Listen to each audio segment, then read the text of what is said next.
Hello, this is Wmpyr. I hope you guys are enjoying this new series. You guys are here basically working out with me, so let's get started. Okay, first things first, we're going to start with a closed stance once again. And from here, I am hitting with the bottom part, the butt end of the stick.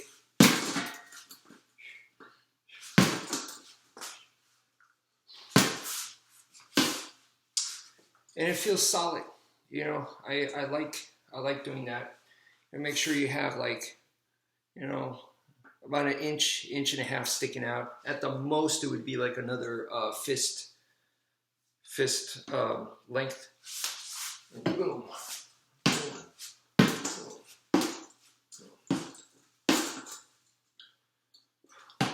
Okay, you could also add support right here.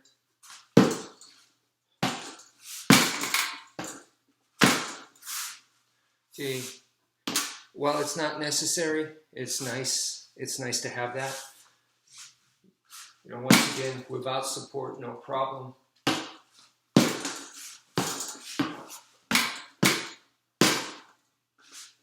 With support, okay. Now I've been showing you guys the force-to-force block, so that is grab both ends. You're using the middle part to defend.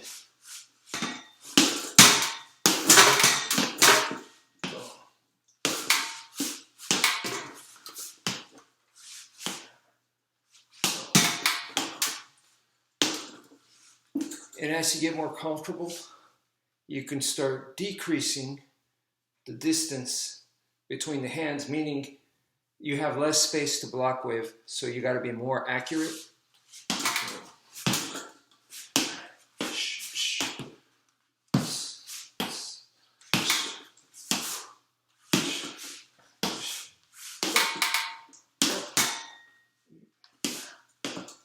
Okay, and you go less.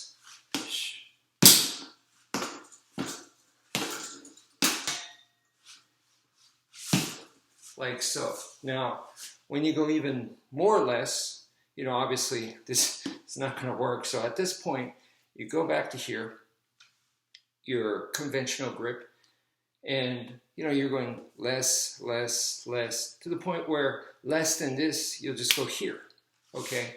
And when you go here, you're going to be using this part. So think of it, now we're talking like a knife. Same idea, from here, smaller, smaller, smaller, it's just here. So, like this, boom, boom. So, here, here, here. And because I'm using this part, definitely have to be more accurate. Right here. Like so. And that, of course, leads to training knife. It's the same idea, because obviously with a training knife, I can't do this. I can't do the force-to-force block that way. So I'm gonna have to come here, okay? If this was like a machete type of weapon, then I might be able to do this. I mean, even with a big enough knife, I kind of get away with this. So I could do this support here on the flat side of the blade. But once again, for a knife, just go ahead and use this as your defense right there. And compared to a stick, you obviously need a lot more accuracy. So it's good practice that way. Now, one thing I didn't show you guys last time, something that I really like, is this technique right here. So from closed, once again, we can go boom. This is the fan motion right here. This is our number two angle. And then fan motion kind of going straight. And then we go around for our number one. You got to clear the head, right?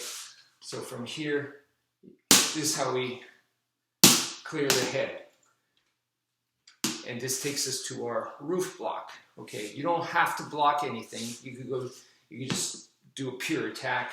So boom. And you don't have to go behind your head. You could just do it right here. So wham, like so.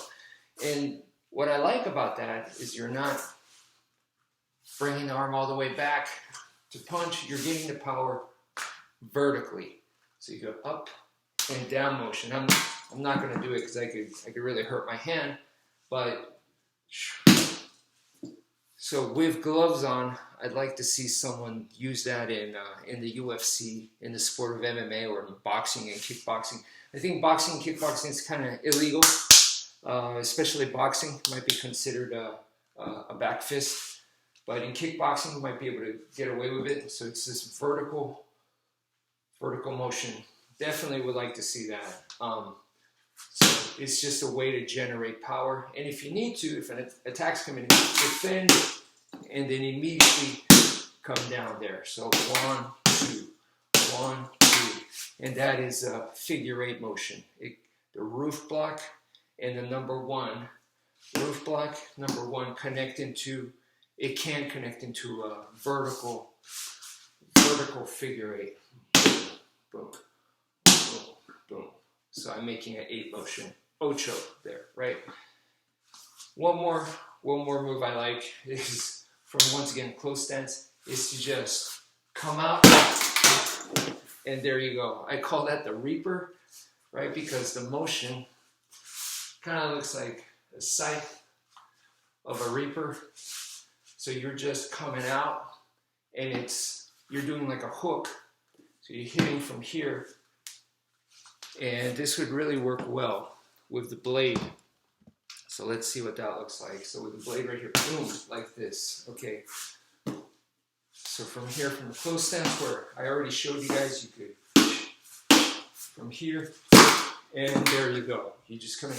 You got to be careful though. You got to be careful, because if you do puncture, you can get caught. And I've done it. I've done it on various targets, testing it out on various materials, sofas with different textures. And sometimes it stabs right in. And if you go in too deep, it's going to get caught, and you'll disarm yourself. You'll hurt your hand, your fingers, your wrist, and you'll just lose the blade that way. So ideally, you want to be on a surface for something like this. Or if you are going to go deep, then, you know, I would say you land that and expect to lose the knife. Like, let it go almost, or immediately come straight out. Don't try to follow through, because you will lose the knife. Going on the surface works well, and then you can also change it from a stab to a slash. So you're coming in stab. When you feel the resistance, you change it to a slash. That takes more skill, because the moment you start to feel it, you immediately change it away into a slash. But that cannot be done with this. You need to work on something like an old sofa, and that's what I did. But anyway, that's it for now. Thank you for viewing, and take care, folks.